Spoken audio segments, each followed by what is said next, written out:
Bonjour tout le monde. Bonjour. Merci d'être venus assez nombreux pour cette présentation. Aujourd'hui, on va vous parler des Progressive Web Apps.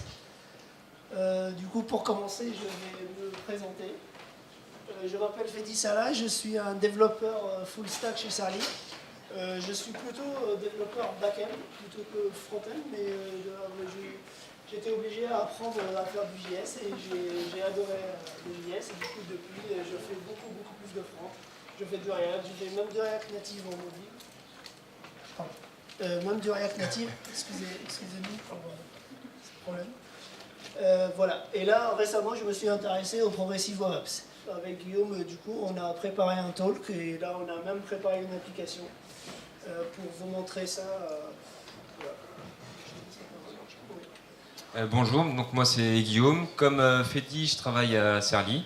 Moi je fais plus du front que du back, même si j'en fais aussi. Et dans le cadre d'un projet récemment, on a fait une Progressive Web App. Du coup, je me suis dit que ce serait sympa de faire un petit retour d'expérience avec Fedi pour montrer à tout le monde comment ça se passe et ce que c'est qu'une Progressive Web App. Voilà, du coup, pour construire une application, la première, pour répondre aux besoins de nos utilisateurs, répondre au mieux aux besoins de nos utilisateurs, il faut qu'on se pose un certain nombre de questions. Et généralement, on répond à ce genre de questions dans les phases de démarrage de projet, notamment la phase de story mapping, par exemple. Une des questions les plus importantes à poser, c'est déjà définir notre public cible. Qui va utiliser notre application ? C'est quoi les habitudes et les comportements de nos utilisateurs? Est-ce qu'ils vont utiliser plutôt un browser ou un mobile pour accéder à notre appli ou autre type de device, quoi. Tout en gardant en tête que ces comportements et ces habitudes peuvent évoluer dans le temps. Si on prend le cas d'une appli web, on voit que sur les 2 dernières années, les gens vont plus sur une appli web, plus sur mobile que sur desktop. Donc là, si on prend ça en considération, il faut penser à faire une appli web qui rend bien sur le mobile. Voilà. Un autre type de question sur lequel on doit répondre, c'est comment notre application va être utilisée. C'est-à-dire, par exemple, est-ce qu'on aura besoin d'un mode full connecté, par exemple? Est-ce qu'on a besoin tout le temps d'avoir Internet pour que notre application fonctionne? Ou est-ce que notre application doit fonctionner aussi, même s'il n'y a pas Internet? Les conditions d'utilisation aussi, parfois, le fait de l'utiliser dans le métro, par exemple, on sait que dans le métro, des fois, on ne capte pas, et est-ce qu'on veut que notre application continue à fonctionner ou pas? Donc voilà, tout ce genre de questions, il faut qu'on réponde à il faut répondre à ce genre de questions avant de démarrer une application. Donc là, imaginons maintenant dans le cas d'une application web, d'application mobile, pardon, on dit c'est bon, on sait que les utilisateurs vont plus utilisent plus les applis mobiles et vont plus sur Internet depuis leur téléphone, donc on a décidé de faire une appli mobile. Donc la question qui se pose tout de suite, qui nous revient à la tête, est-ce qu'on va faire plutôt un site web responsif et ça fera l'affaire, ou on va faire du développement natif Android, iOS, et voilà. Du coup, pour nous, déjà de point de vue utilisateur, l'utilisateur il s'en fout comment on va coder l'application du moment où l'utilisateur retrouve ses habitudes et l'application qu'on va développer répond à son besoin. Donc à ce moment-là, les bonnes questions qui doivent se poser, c'est quoi les comportements des utilisateurs sur mobile déjà, et qu'est-ce que notre application va présenter comme feature. Donc si on étudie un peu, si on regarde quelques chiffres sur le comportement des utilisateurs sur mobile, on voit qu'en moyenne, 26 applications sont installées, 6 applications sont régulièrement utilisées. On voit aussi que la taille des applications mobiles, elle est beaucoup plus importante et elle est et la taille, elle augmente toujours. Là maintenant, il faut avoir, je ne sais pas, 64 gigas de mémoire ou même 128 des fois pour avoir des applis. Et des fois, on n'a plus de place et on doit désinstaller des applis. Ici, notre appli, elle est utilisée. Elle n'est pas assez utilisée par l'utilisateur, ça sera la première appli qui va désinstaller lorsqu'il aura besoin de place. Donc voilà. Et on remarque aussi, si on regarde pour le cas des applications web, on regarde, dans le cas de mobile, on voit que 92% du temps passé sur il y a 92% du temps est passé sur les apps et 8% que sur les navigateurs. Parce que les navigateurs, c'est quand même sur un mobile, on doit saisir l'URL, on doit attendre. Des fois, dès qu'on n'a pas Internet, on a une page blanche. Voilà. Donc une fois qu'on a étudié un peu ça, on va se focaliser plutôt sur les fonctionnalités de notre application. Notre application, évidemment, elle doit être fluide, elle doit être facile à accéder. Depuis, on fait un clic, c'est bon, on arrive sur notre application. On n'a pas l'écran blanc, par exemple, qui charge. On voit direct notre appli, le thème de notre appli. On arrive direct pour voir du contenu. Il faut aussi qu'elle respecte les habitudes des utilisateurs mobiles. Il faut une UX mobile avec le swipe, par exemple, pour revenir en arrière, des trucs comme ça. Une autre feature aussi, c'est il faut que l'application soit sécurisée de telle sorte qu'elle demande les permissions avant de faire les choses. C'est-à-dire, par exemple, si on prend le cas des notifications, l'application, avant de nous envoyer des notifications, il faut qu'elle nous demande déjà la permission avant d'accéder à notre position, avant de nous géolocaliser, pardon, elle doit demander aussi la permission. Pareil, on s'attend à ce que notre application aussi interagisse avec les devices, les périphériques du mobile. Par exemple, le micro, la position GPS, comme je viens de dire, et tout. Et les notifications aussi. Voilà. Du coup, si on veut toutes ces features-là dans notre application, forcément, on va dire le web, il ne sait pas forcément faire ce genre de truc. Si on veut que notre application soit facilement accessible et qu'elle interagisse avec les devices et tout, forcément, on va dire, on va partir du natif. Du coup, là, certainement pas. On va vous montrer là, les progressive web. Et là, Guillaume pourra vous montrer. Donc, les progressive web apps, techniquement, c'est quoi? Est-ce que c'est une API, un framework? Est-ce que c'est une lib NPM, une appli avec une progress bar? En fait, non, c'est rien de tout ça. C'est juste une approche de développement qui est centrée et axée sur le mobile. Et vraiment, c'est le point central de la réflexion à avoir. Donc le web, maintenant, il y a quand même pas mal d'outils et techno qui existent et qui ont été éprouvés quand même depuis maintenant plusieurs années. Et dont on peut se servir avec, où on est sûr que ça va marcher, quoi.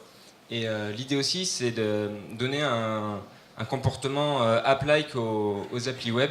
L'idée, c'est que lui, l'utilisateur, comme disait Fedi, il s'en fout que ça soit une app native, que ça soit une app web.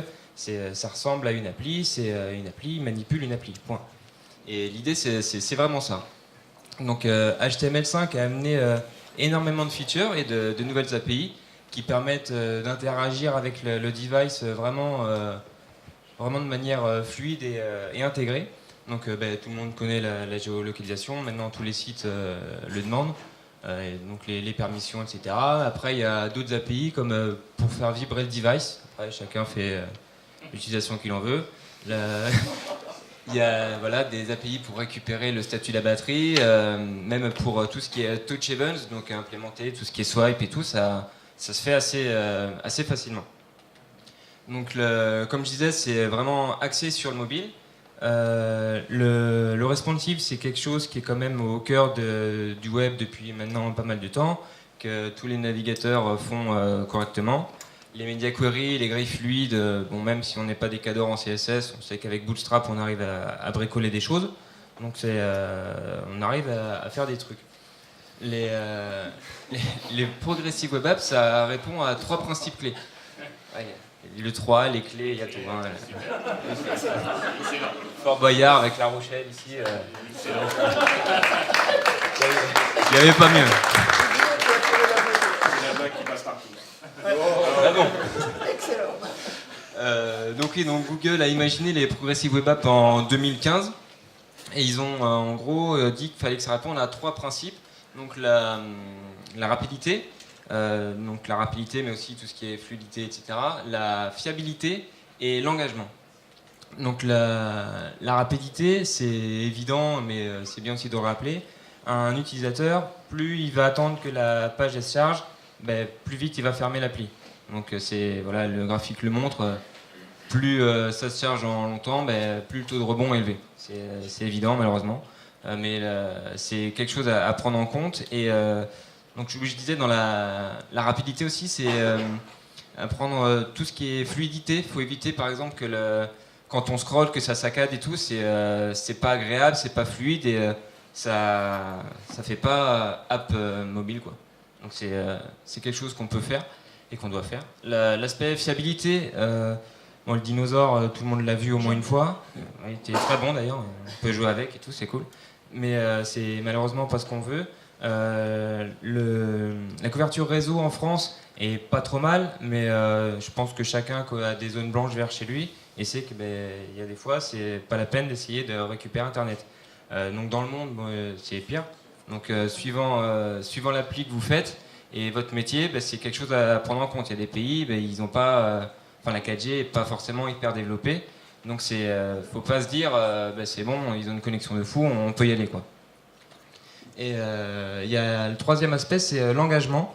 Donc là, ce magnifique graphique tiré de chez Google nous dit que le web il voit beaucoup plus d'utilisateurs uniques que les apps mobiles. Donc en gros, les gens ils ont des applis, ils utilisent toujours les mêmes. Par contre, ils vont voir différents sites web. Par contre, à l'inverse, quand ils utilisent une appli, ils l'utilisent pendant longtemps. À l'inverse des sites web qui visitent et puis ils partent. Donc on voit qu'il y a un meilleur engagement au niveau des apps mobiles. Donc cet engagement, il est donné grâce à plusieurs choses. Des notifications qui vous rappellent que super, votre niveau de vie Candy Crush ou je sais pas quoi est revenu à 100%, donc vous pouvez y retourner. Donc vous faites quoi? Vous y retournez. Et voilà, donc c'est des petits rappels comme ça qui rappellent à l'utilisateur, ah oui c'est vrai, il y a cette appli, j'ai envie de l'utiliser. Et ce que les sites web font pas. Si on regarde l'axe de portée, le web est meilleur que les apps natives. Tout simplement parce qu'une app, pour la récupérer, faut déjà la chercher sur le store.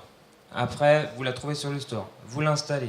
Sauf que là, il faut accepter les permissions. Il faut activer je sais pas quoi. Après, il y a le téléchargement. Une fois que le téléchargement est fait, là, vous pouvez la lancer. Le site web, vous cherchez sur Google, vous cliquez, c'est fini. Donc le web, vraiment, a une portée beaucoup plus efficace que le store pour les apps. Par contre, en termes de possibilités techniques, les apps, dans la mesure où c'est native, c'est plus facile pour eux d'accéder à tous les capteurs des appareils. Et c'est là où les Progressive Web Apps, grâce aux derniers apports d'HTML5, permet un peu de combler ce vide en termes de possibilités. Donc une Progressive Web App, comment on fait concrètement? Ça répond à une to-do list, voilà, une checklist. Donc déjà, ça doit répondre sur du HTTPS. Ça doit être responsive. On affiche sur un mobile, donc c'est bien que ça le soit. Ça doit répondre même en offline. En offline, ça doit marcher. Point. Il doit y avoir aussi une invitation à vous ajouter l'application à votre écran d'accueil pour l'avoir directement depuis l'écran d'accueil. Donc c'est là où ça améliore l'engagement notamment. Et même sur des connexions 2G, 3G, ça doit se charger rapidement. Donc c'est centré sur mobile. Donc le CSS a une part importante là dans les PWA parce qu'il faut savoir faire. Donc comme je disais tout à l'heure, la plupart, je pense, on est des développeurs. Le CSS, on sait tous ce que c'est. Dès que toi t'es nul, ouais, c'est vrai. Il faut tout de suite s'arracher les cheveux pour dire comment on fait, etc. Donc c'est important de prendre des gens qui savent faire. C'est un métier, ça ne s'invente pas. Donc soit on se forme, soit on trouve des gens qui le font, et qui le font bien. Il faut aussi faire attention à la taille des requêtes. Le réseau, comme je disais tout à l'heure, c'est pas la même couverture partout. Il y en a, c'est plus lent. Donc si les requêtes sont plus courtes, et que la taille des payloads est plus courte, ben, ça surfe plus facilement. Il faut aussi penser à faire des UX adaptés aux mobiles, donc en respectant les guidelines des grands Apple et Google, donc tout ce qui est material design et tout, c'est bien pensé.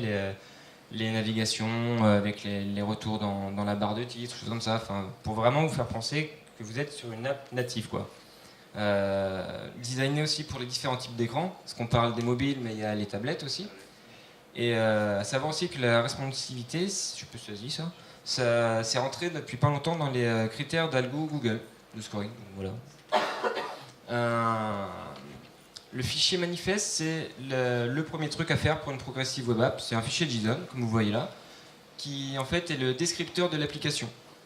Donc on voit qu'il y a plusieurs éléments, notamment la façon dont ça va s'afficher, les icônes de l'application, le nom bien évidemment, une description et des couleurs, donc que ce soit des thèmes, choses comme ça. Donc là on voit c'est Twitter. Donc là on voit qu'on est sur le site mobile de Twitter, donc qui propose d'ajouter à l'écran d'accueil. Donc là Youpi, ben, on l'a ajouté. Donc on a une icône comme une app normale, quoi. Et quand on le lance, on a un splash screen donc qui est construit grâce aux informations rentrées dans le fichier manifeste, que ce soit la couleur du background, l'icône et le titre. Et enfin, l'appli elle se lance. Donc là, c'est une appli web, mais il n'y a pas la barre de navigation en haut. Elle s'affiche en mode standalone comme une app native. Google a introduit aussi la notion d'application shell. Donc l'application shell, en fait, on peut voir comme la structure de votre application, juste en termes de layout, les boîtes et tout. Et c'est juste ça, sans les données dedans. Donc l'idée, c'est de rendre ça le plus rapidement possible. Et après, le contenu dynamique va s'insérer dedans. Comme ça, l'utilisateur, lui, il a visuellement quelque chose qui va ressembler à votre application. Et il sait qu'il est déjà dedans, quoi. Pour optimiser le chargement de la page, il y a plusieurs mécanismes. Déjà, prendre des assets légers et dédiés à la taille d'écran. Ça sert à rien de prendre un asset avec une dimension de folie alors que c'est pour l'afficher sur un téléphone avec une résolution pas top, quoi. C'est évident aussi, mais malheureusement on le fait rarement, c'est télécharger uniquement ce qui est nécessaire. Votre application, elle a besoin de fichiers JavaScript pour faire je sais pas quoi, mais est-ce qu'elle en a vraiment besoin sur la page d'accueil? C'est pas sûr. Donc autant alléger ça, quoi. Ouais. N'hésitez pas aussi de diviser vos JS et vos CSS si c'est besoin aussi, hein. Pour la page d'accueil, on n'a pas besoin de monter toute la SPA, par exemple. C'est ça.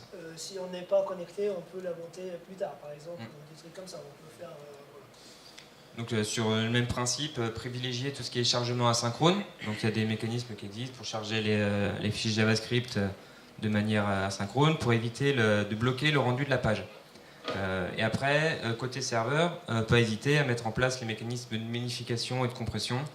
Ils les font tous, c'est facile à mettre en place, ça coûte pas grand chose, mais il y a un gain qui est vraiment top. Et enfin, après, il y a HTTP qui a des mécanismes de caching qui peuvent être bien aussi à mettre en place, tout ce qui est e-tag et tout. C'est à toi. Merci. Du coup, en plus de ça, une progressive web app, elle doit fonctionner en offline. Le offline et le web, c'est deux concepts étranges, on va dire, avant les progressive web apps, parce qu'en fait, on a besoin tout le temps d'Internet pour récupérer le contenu, pour interroger le serveur et qui nous envoie les pages HTML et le contenu et tout. Sauf que les progressive web apps fournissent une sorte de proxy qui est côté client, qui lui peut intercepter tout le flux HTTP et va dire, par exemple, je vais chercher les données depuis le serveur, et si j'ai pas les données dans le serveur ou j'arrive pas à accéder au serveur, on peut implémenter une stratégie qui fait de telle sorte qu'on peut fallbacker sur un cache. Forcément, la première fois, lorsqu'on arrive sur notre appli et on n'a pas de cache, on n'a rien, mais au moins, lorsqu'on récupère du contenu, on le garde. Il est utile si jamais on ne peut pas récupérer la dernière snapshot de nos pages, on peut fallbacker sur une snapshot juste avant, histoire d'avoir du contenu. On va pas, le contenu, peut-être, il ne bouge pas tant que ça. Par exemple, dans certains cas, c'est du texte, c'est le même texte, quoi. Voilà. Si on suit un peu... excusez-moi, ce reference proxy, c'est ce qu'on appelle les service workers. Voilà. Si on suit un peu voilà, ce que je viens de dire, l'application elle va demander une ressource La requête, elle est interceptée par le service worker. Si on est online, ben, on va interroger le serveur. Si on est offline, on va interroger le cache. Et on va répondre dans tous les cas, ce qui est plutôt cool. Voilà le service worker. Pour implémenter un service worker, il faut l'enregistrer. Et lorsqu'on va l'enregistrer, dans ce qu'on appelle un scope. Par défaut, le scope d'un service worker, c'est l'endroit où il est créé. Après, on peut, nous, pour je ne sais quelle raison, définir d'autres scopes et dire, par exemple, on va définir une stratégie de cache que sur un certain endroit de l'application, pas sur toute l'application. Voilà. Et l'essentiel, si on veut tout, on va le mettre sur slash, et généralement, c'est ce qu'on fait généralement. Du coup, on va appeler navigateur.service. Bien évidemment, il faut tester si le navigateur implémente le service worker. Sinon, c'est pas bon. Voilà. Du coup, on enregistre. Après, oui. Une autre subtilité aussi des service workers, c'est que les service workers tournent dans un thread à part. Et ça, c'est un truc assez important, parce que qui dit thread à part, dit que ça tourne indépendamment de l'application, et même si on n'est pas sur l'application, on peut faire des choses. Donc, si on imagine une notification, si on quitte l'appli, ben, comment on fait pour avoir une notification? Ben, justement, on va parler plus tard un peu plus en détail sur les notifications, mais grâce à ce mécanisme-là, voilà, on peut intercepter les notifications et faire des choses sans que l'application sans que l'utilisateur soit sur l'application. Ben, il n'a pas accès au DOM et le service worker voilà, traite des événements, deux types d'événements, des événements d'install, d'activation, lorsqu'il reçoit des messages depuis le serveur par exemple, et de ce qu'on appelle des functional events. Lorsqu'on va faire un fetch, forcément il va implémenter un listener sur fetch, et du coup c'est là où on va implémenter toutes nos stratégies de cache. On va dire, bah là le fetch, voilà, soit on cherche sur le serveur, soit on fallback sur le cache. Voilà. Une fois qu'on a enregistré un service worker, c'est là où le premier événement qui est envoyé, pas FireEye, parce que ça n'existe pas le terme, envoyé, c'est l'événement d'installation. Et c'est là où on prépare le service worker et on crée le cache. Une fois qu'on a créé le cache, on dit que la page elle est contrôlée par le service worker, entre guillemets, parce que le service worker, il sait rendre cette page-là suivant la stratégie que vous avez implémentée, il sait la traiter. C'est-à-dire, lui, il va intercepter, il va vous dire, je vais m'en charger, je vais soit appeler le serveur, soit vous renvoyer une réponse depuis le cache. Après cet événement, en fait, toutes les ressources initiales sont dans le cache. Que ce soit vos ressources statiques ou l'application shell, tout est dans le cache. Voilà. Une fois qu'on a enregistré, voilà, ça c'est un exemple du code, à la phase de l'install, on ouvre API cache, c'est une API pour stocker une paire request-response, on peut l'ouvrir et on peut créer un cache qui a un nom, on peut avoir plusieurs noms différents au besoin. Quoi. Et après on ajoute par exemple, à l'installation, on ajoute toutes les ressources, comme vient de dire Guillaume. Une fois qu'on a installé le service worker, maintenant lorsqu'il est installé, le install il se fait que la première fois. Après, une fois qu'il est installé, à chaque fois il est réactivé. C'est-à-dire, à chaque fois qu'on va déployer une nouvelle version du service worker, c'est l'événement d'activation qui va être envoyé. Et c'est là où le service worker il va nettoyer l'ancienne version du cache pour recréer une nouvelle version du cache. Et c'est là où même notre cache il se met à jour, c'est grâce à ça.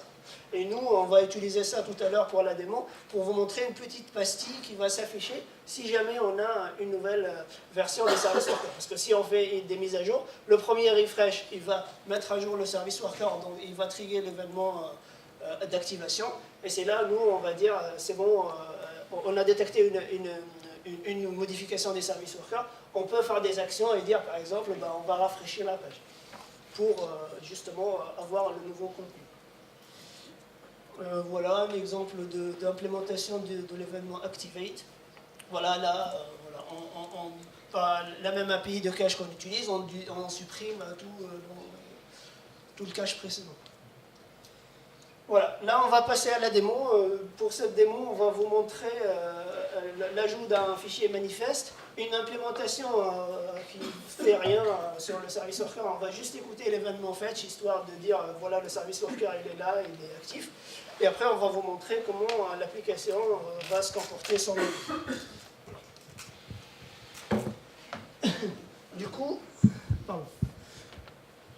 Du coup, pour ça, en fait, on a préparé une application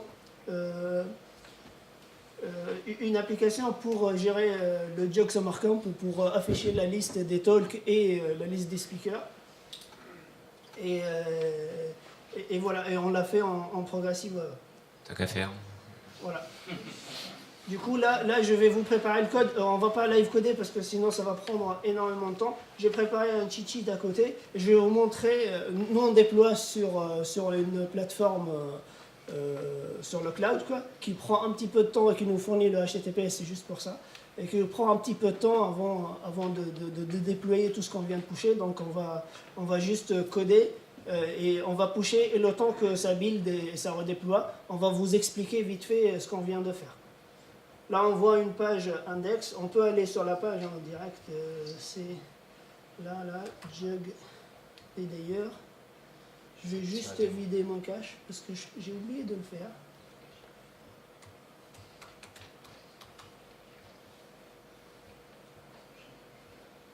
Je vais mettre 24 heures. Oui. Là, juste la vraie application, on l'a déployée, on l'a laissée pour que les gens puissent l'utiliser. Et là, on a créé une application démo pour la démo. On est parti de l'autre application sans qu'on implémente l'aspect progressif. Là, on voit ici, si on voit dans, vous voyez ou c'est pas du tout clair? Voilà. Si on voit application, manifeste, il n'y a pas de service worker, il n'y a pas de storage. L'application, si on fait network offline, ça ne marchera pas, quoi. Bon, on peut détecter, Guillaume il a ajouté, on peut détecter le fait qu'on est en ligne ou offline. Ça fait partie des best practices aussi à implémenter. Voilà, du coup on va vite fait. Premier truc, c'est on va ajouter le fichier manifeste. Je vais préparer ma cheat sheet. Je copie quand même. Je sais pas. Du coup, j'étais bien là. C'est le fichier manifeste. Alors, le fichier manifeste est là. Là, je vais créer un. C'est un bête fichier JSON, voilà, qui décrit l'application comme on a vu tout à l'heure pour suite Twitter. Donc là, voilà. On a repris les couleurs. Chart name, machin, voilà les différentes icônes et tout. Ça c'est voilà. On va créer aussi un petit service worker.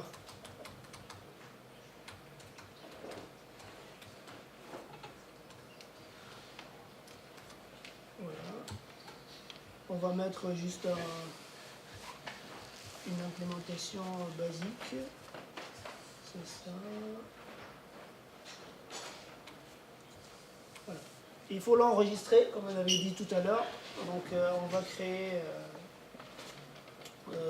dans Node.js, ici on va créer un fichier qui s'appelle register service worker.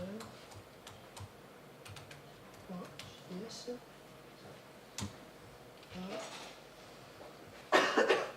Et là, je vais faire ça.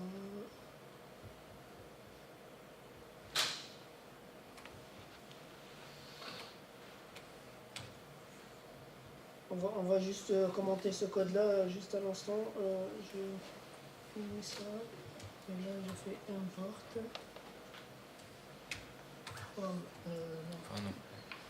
Register service worker. T'es raté. Pardon. Service worker. Il n'y a pas un grand S, ouais. Bon, après, c'est exporté en default, je peux mettre tout haut. Mais je pense qu'il manque quand même un S majuscule. On t'en fout? C'est un default que tu Pas as. de simple. Oui, c'est un default. d'accord. Oui, il faut pas mettre les cotes. Si- Ah oui, Ça mais va être qu'est-ce que je fais? Pardon. J'étais plus sur ça. Ça. Ah, là, c'est bon. Pourquoi c'est mis en gris comme ça? Parce qu'il n'est pas utilisé. Je pense, Ah, ouais. Peut-être. Hein. Malin. Register Service Worker. Et là, je l'enregistre. Donc, voilà. Et il ne nous manque plus rien, je pense. On a le fichier manifeste, donc il décrit l'application. On a un service worker qui fait pas grand chose pour le moment, mais qu'on a enregistré. On devrait être pas mal. Git add point.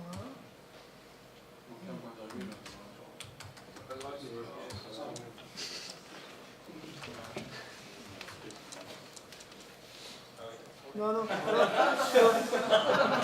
Ça c'est.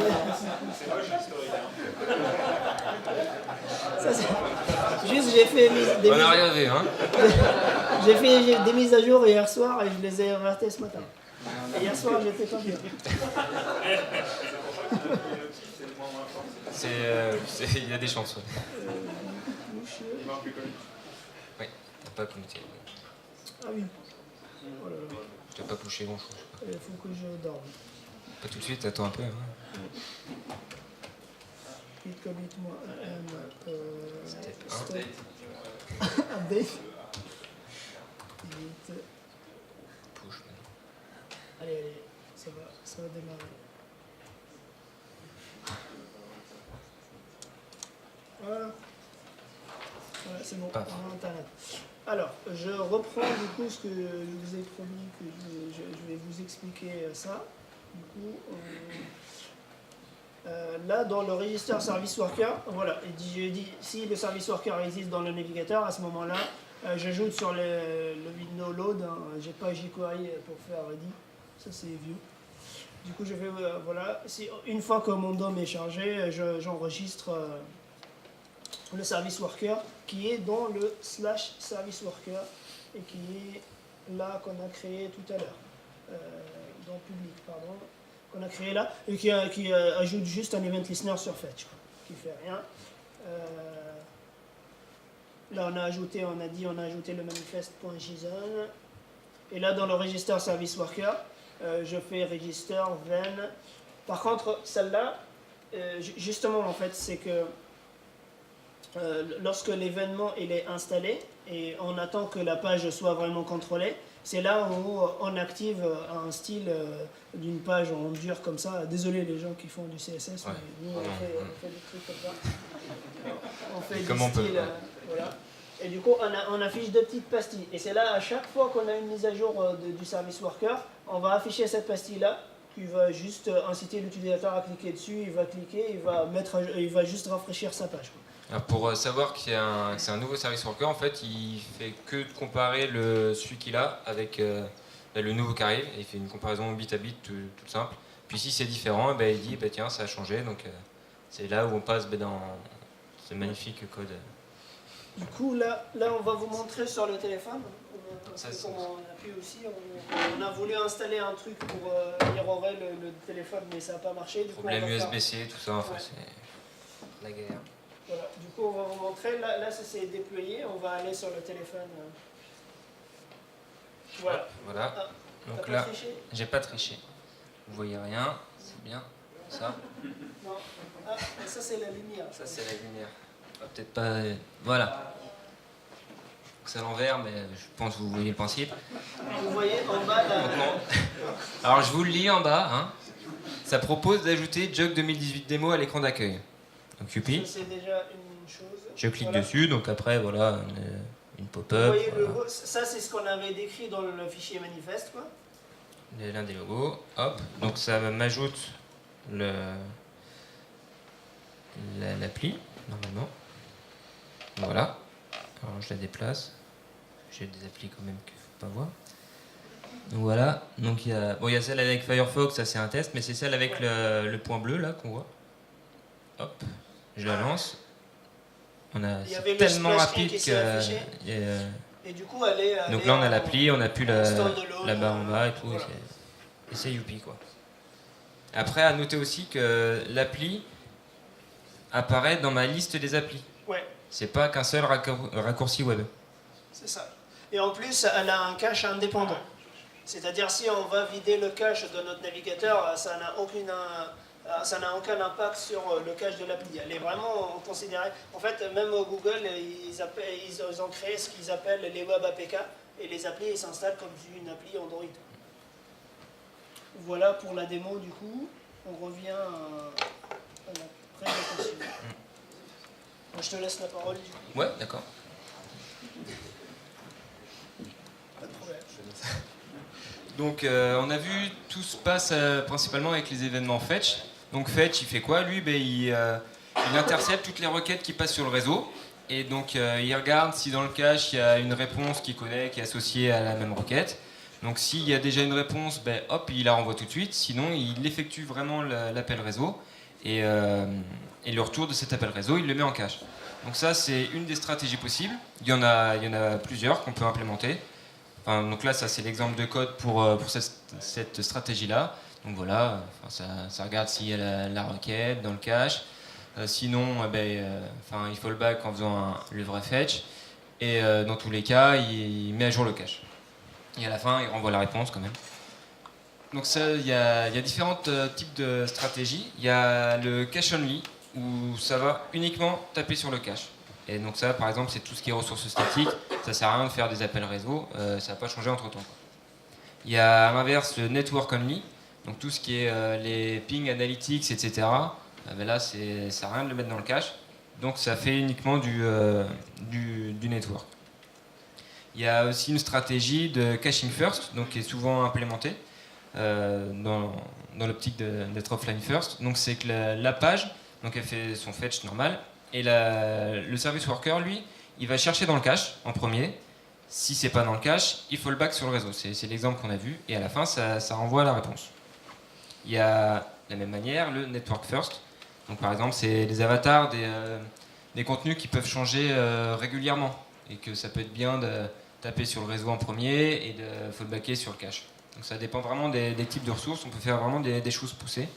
Après, ça, faut faire attention parce que ça, bien évidemment, ça dépend de la vitesse de connexion. Il y a un autre type de stratégie, c'est tout ce qui est cache et network, où là, c'est pas le service worker qui va taper dans le cache, c'est la page elle-même. Donc la page, elle va chercher dans le cache, elle remonte le résultat, et en parallèle, il y a le fetch qui part sur le réseau, et au retour du réseau, il met à jour le cache et il renvoie la page aussi. Donc ça, typiquement, c'est tout ce qui est timeline Twitter. Quand vous lancez Twitter, vous avez vos derniers tweets, vous attendez un peu, et là il y a les nouveaux tweets, le bouton afficher les nouveaux tweets. Typiquement, c'est ça qui s'est passé. Alors après, en termes du UX, quand ça revient du network, faire gaffe à ne pas supprimer un élément avec lequel l'utilisateur interagirait, ça serait dommage. À toi ? Merci. Je vous ai parlé tout à l'heure du fait que les service workers tournent dans un thread à part, et du coup ça va nous permettre de faire des choses assez cool.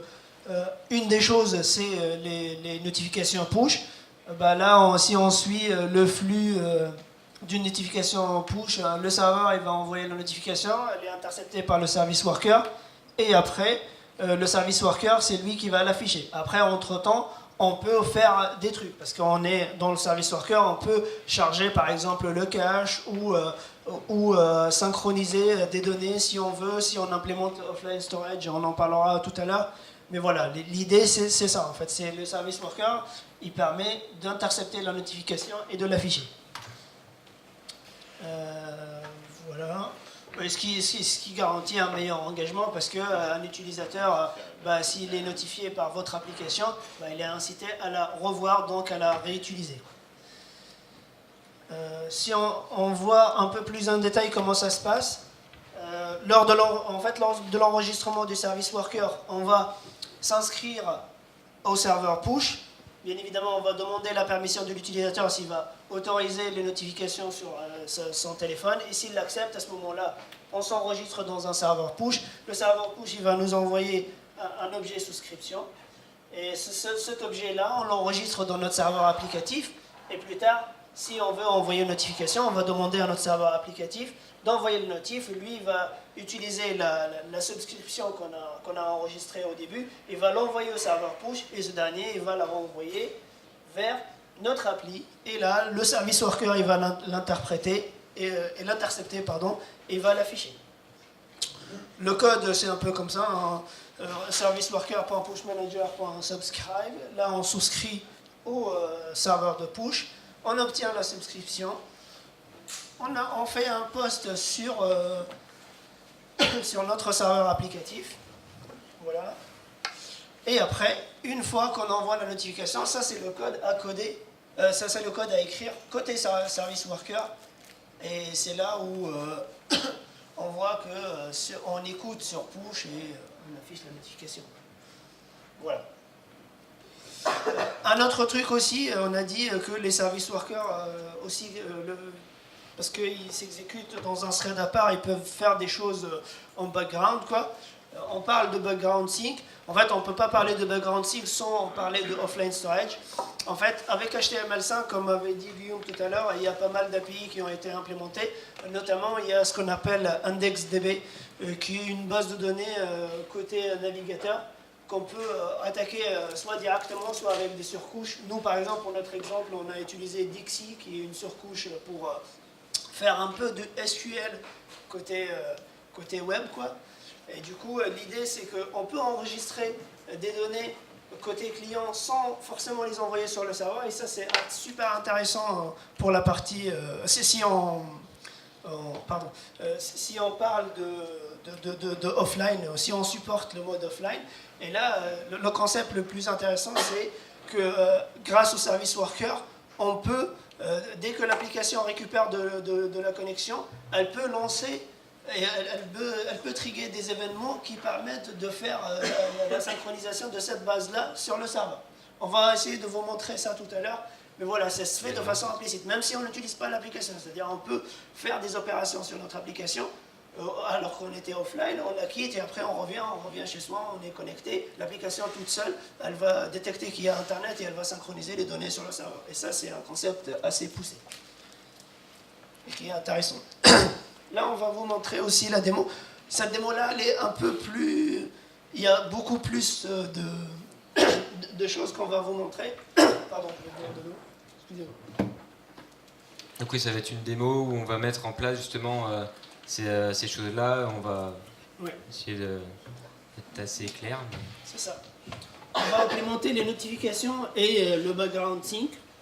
Là, on ne va pas utiliser un téléphone, on va juste utiliser notre cher navigateur Chrome avec les DevTools, quoi. On verra en plus dans la console les messages qui passent. Voilà. Ça sera plus Là, pédagogique. je reviens sur mon application, on voit qu'elle est bien responsive. Là, j'ai coupé Internet tout à l'heure. Bravo. Du coup, on a le dinosaure. Je suis content, mais pas nos utilisateurs. Du coup, offline, là, je reviens. Voilà. Un des outils à utiliser aussi, qui est intéressant, c'est là pour implémenter le service worker, on ne va pas écrire toutes les requêtes. On peut utiliser ce qu'on appelle SPW Precache, qui lui va se charger de nous créer une implémentation du service worker dans laquelle il va mettre les assets et dans laquelle il va mettre aussi il va utiliser de ce qu'on appelle Toolbox, qui va lui définir des patterns d'URL, et à ce moment-là, on dit dans ces patterns-là, on définit des stratégies de cache. On va vous montrer ça. Le temps du déploiement. Voilà, le temps du déploiement. Là, je reviens ici. Du coup, l'étape 2, c'était... Voilà. La step 2, une fois qu'on a enregistré... Bon, premier truc, on va vite fait enregistrer pour les notifications. Là, dans le register, je vais faire ça. Et après... Le fetch, il met rien en cache. Quoi? Le fetch, il met toujours rien en cache. Non, il met toujours rien en cache. On va aussi montrer aussi le offline storage. Parce qu'en va, en fait, on va utiliser le plugin et du coup, là, il va cacher tous les assets. Là, j'ai implémenté ça. Là, je mets la S. Et là, ok, Webpack JSON. Et là, je vais créer. C'est là que tout se fait en fait. C'est un plugin Webpack qui est bien pratique. On lui dit sur quel fichier, dans quel fichier il faut qu'il écrive, les assets statiques à mettre. Donc c'est Excuse-moi. pas grave, on y reviendra plus tard. Et ici, support. Sachant que dans les assets statiques, ça peut être aussi si vous faites du JAD ou choses comme ça, ou même des appli play construites avec plusieurs templates scala.html, et ben, vous pouvez dire que telle URL c'est fait avec tel template. Donc s'il y a un template qui change, et ben, lui il détectera qu'il y a une mise à jour et il l'indiquera. Voilà. Et là, c'est support. Juste pour vous dire, le code il sera accessible sur GitHub Oui. après. Si vous voulez voir. Parce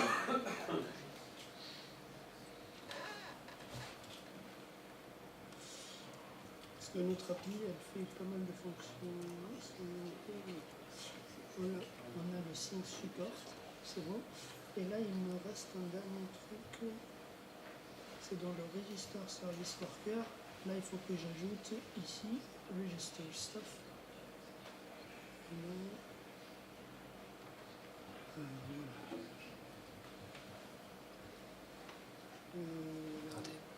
Cotted.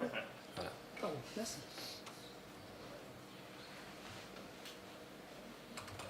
Le register, tu l'as importé? Il est déjà importé. Ok. Git add point, git commit. Non, AM. C'est juste pour faire plaisir à Florian.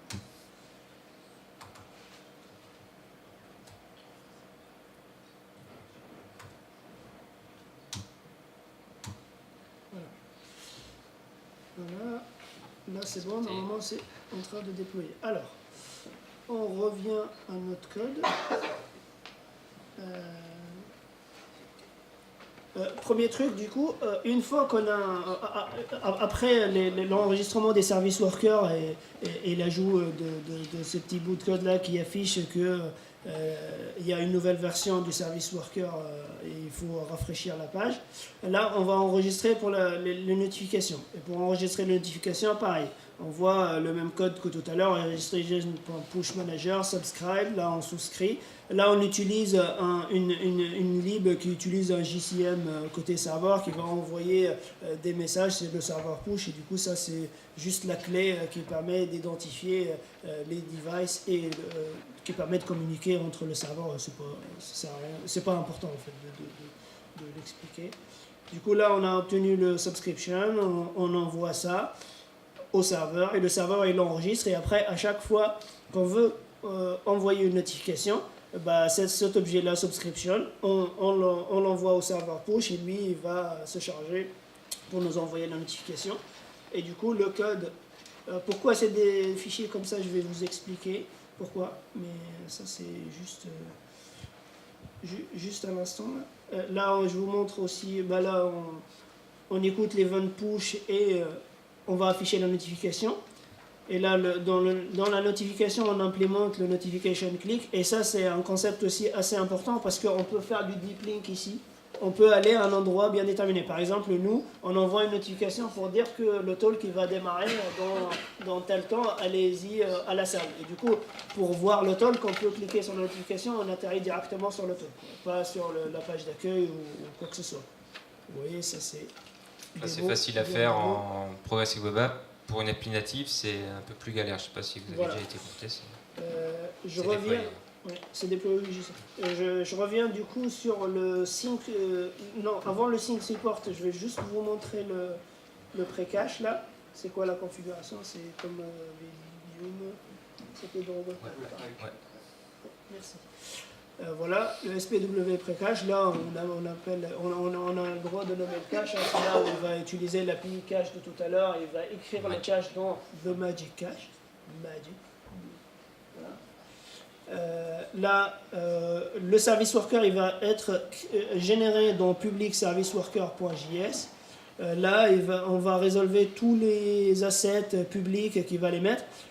Et comment il va déterminer si jamais on a changé un CSS ou quoi que ce soit, c'est qu'il va générer il va générer un couple de hash fichiers dans le service worker, et à chaque fois qu'on change le fichier, bah forcément le hash il va changer, et là l'implémentation du service worker elle va changer, et du coup c'est là où on va avoir la petite pastille et on va retélécharger le nouvel asset. Pareil ici, ça c'est les stratégies de cache, hein. On a mis tout en cache first, on a mis les patterns d'API, on a une API speakers, on a API talk, on a API les photos des gens, voilà. Et après, vu que nous on n'a pas la main forcément sur le service worker parce que c'est SPW Precache qui le génère pour nous. Si on veut écrire des choses dedans, il faut faire comme ça. Il faut importer des scripts à côté, les écrire et les importer. Et SPW Precache, il va créer le service worker et va ajouter des imports à la fin, quoi. On va juste le lancer en local hein, pour que vous voyez un peu ce que ça donne. Lancer sur mon téléphone. Bon, vous voyez pas là, mais en gros, ça me demande l'autorisation pour les notifications. Oui. Et en bas, j'ai la petite pastille pour me dire qu'il y a une mise à jour. Here on the start dev. On n'a rien contre NPM. Voilà. Et tu montes là le fichier généré on attend un peu. Il n'a pas encore fini. Voilà. Non, attends. Non, il n'est pas encore généré. Voilà. Alors, voilà le fichier généré. Voilà, on voit les images. Oui, ça s'est déployé. C'est l'heure surtout que je te montrerai. Ah oui, bah, on a mis beaucoup de temps, ouais, c'est vrai. Du coup, là c'est le fichier généré avec les hash. Là, après, là, je vous ai parlé de Toolbox tout à l'heure. Vous voyez, là, c'est juste à la fin, là. Le truc qui est minifié. Voilà, c'est Toolbox Router, c'est là où il va créer un routeur pour dire, voilà, tout ça, c'est du cache first et tout, pour les images et tout. Sachant que vous pouvez aussi implémenter votre propre handler pour faire des trucs voilà. un peu plus tunés. Un dernier truc qu'on a fait aussi, c'était le background sync. Et c'est là où on a importé ce fichier-là, c'est là où on utilise la base de données. L'intérêt de Dixie, c'est qu'elle est accessible de côté client et elle est accessible aussi côté service worker. Pour ça, le client il va enregistrer dans la base Dixie et après, depuis le service worker, on l'attaque. Et voilà, là aussi on reçoit des événements comme ça, favorite updated ou rate updated. Bah, on peut synchroniser sur le serveur, on envoie ça, quoi. Et du coup, on voit l'application vite fait. Je vais mettre à jour là, devant nous, voilà. Là, Internet. Voilà. Là, il me demande les notifications, je les autorise. Normalement, là, il a fini son taf. Si je fais offline et je recharge, ça marche pas. Attends.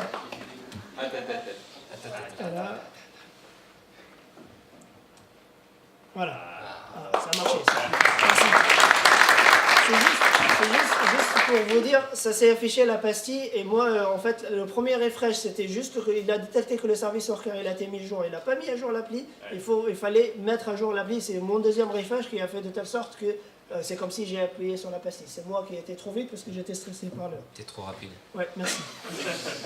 Voilà, juste pour vous montrer le offline storage, c'est là, l'idée c'est que l'utilisateur définit son programme et qu'on start des talks et après, 15 minutes avant, on envoie à la personne, voilà, ce talk va démarrer, comme ça il se rejoint à la salle. C'est pas très intéressant ici parce qu'on a deux salles à côté, mais dans des grosses confs, c'est cool.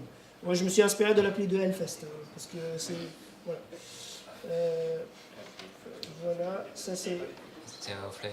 Oui, je suis offline, c'est normal. Juste un dernier truc qu'on voulait vous montrer. On peut aussi faire la notif, ouais. Ah, bah forcément Postman.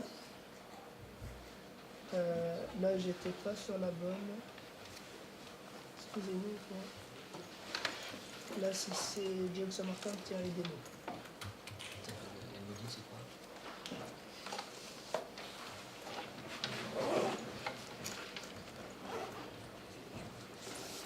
Qu'est-ce qu'ils disent là? Je pense qu'on n'a pas le temps de débugger là. Ouais, je pense qu'on n'a pas beaucoup de temps. On a pété les notifs hier soir, du coup, voilà. Et normalement, ça devrait fonctionner, la notification. Bon, bref. Ah, c'est bon. Normalement, on doit recevoir une notif. C'était lequel qu'on mettait, là? Je sais pas. Ouais, j'ai liké, et du coup, là, c'était le premier. Mais j'ai rien su. Je pense que ça soirée. Bon. Bon, en tout cas... Dans la théorie, ça marche. Dans la théorie, ça marche. On a une capture d'écran qui prouve que les notifs marchent. Tweeté par Sébastien. Un dernier truc, si on voit la console, là, je vais clearer la console et je vais couper Internet. Je vais cliquer couper Internet et normalement, dès que je remets Internet... Bon, j'espère qu'il va se connecter quand même. Voilà, vous êtes en ligne. Voilà. Tu voulais quoi dans la question? Voilà, c'était juste ça. Bah, je voulais voir la réponse, mais ça a pas marché non plus. Bah, je sais pas ce qui s'est passé. Je suis déçu quand même. Mais c'est pas grave. C'est pas grave. Voilà. Voilà. Donc oui, donc HTTPS, on va faire rapide, ouais, c'est nécessaire pour toutes ces choses-là, les service workers. Donc c'est essentiel. S'il n'y a pas d'HTTPS, pas de PWA. Pardon. Donc voilà, les outils, donc il y a les Chrome DevTools qu'on a vu. Il y a un outil qui s'appelle Lighthouse qui permet de vérifier que votre appli c'est une PWA ou pas, et ce qui reste implémenté et tout. Et les trucs que ça implémente pas, il dit comment le faire. C'est vraiment cool.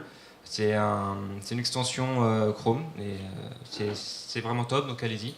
SW Precache, on l'a vu. Au niveau des compatibilités, c'est un peu là que le bas blesse. Il y a Chrome bien évidemment qui implémente tout ce qu'il faut, mais les autres sont en train de le faire et ça vient petit à petit.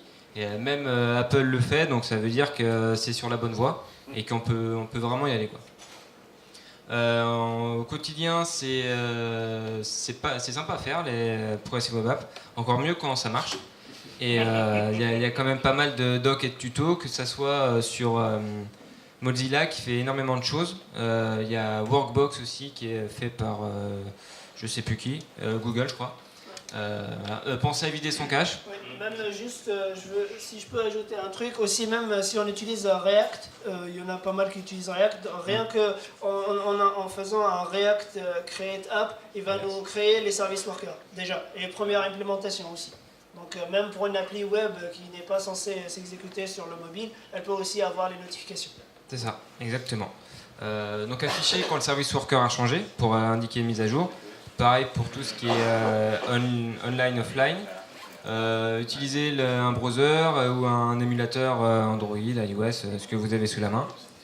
Et quand vous modifiez des assets, pensez à le mettre à jour le service worker, donc c'est mieux de passer par le plugin. Dans la vraie vie, parce que nous on vous a montré une petite appli, mais il y a Twitter, donc on a vu tout à l'heure, depuis leur Progressive Web App, ils ont vu leurs chiffres vraiment s'améliorer. Voilà, on va pas tous les détailler, mais il y a notamment la taille sur l'appareil. Voilà. Avant c'était plus d'1 méga, maintenant c'est moins de 1, donc c'est quand même bien.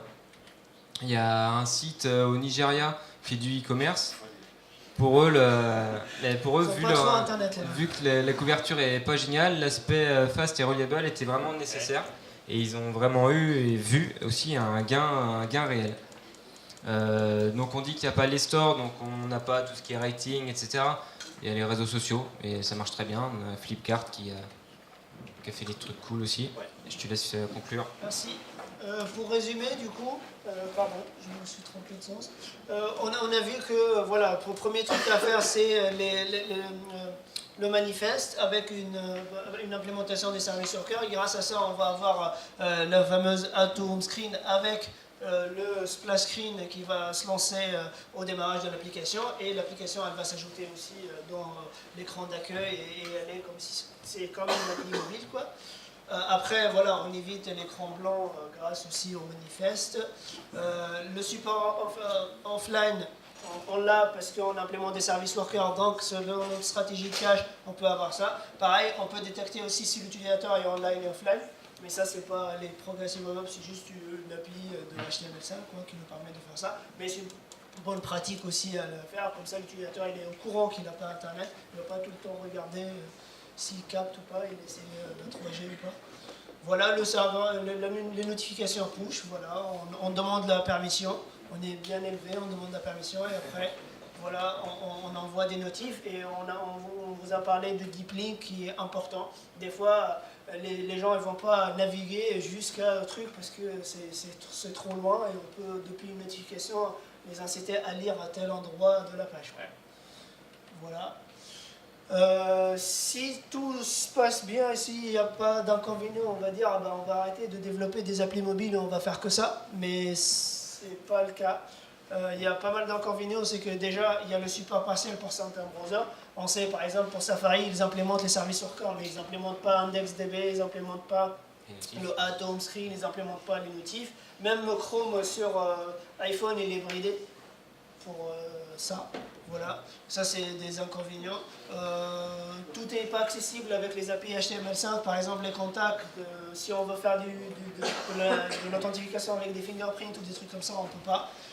Risque de mix hétérogène, c'est que sur une appli mobile, il y a Apple et Google qui peuvent faire des tests. Vraiment, il y a même des humains qui testent, surtout Apple, des vrais humains qui testent votre appli avant de la déployer sur les stores. Et ça, on le perd parce qu'on est sur le web, du coup, personne ne vérifie ça derrière nous. Donc, on peut perturber les habitudes des utilisateurs. Genre Burger Menu versus Tab, des trucs comme ça.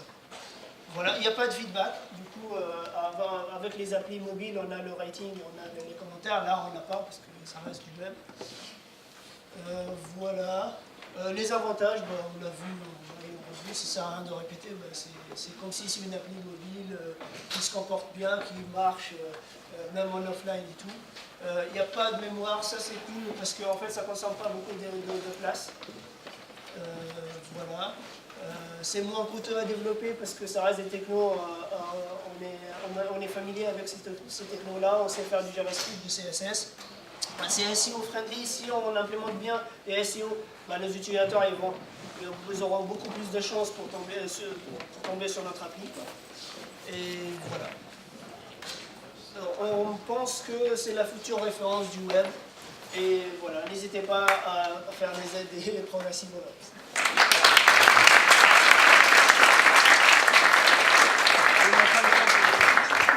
Si vous avez des questions, on peut se voir après, il n'y a pas de souci.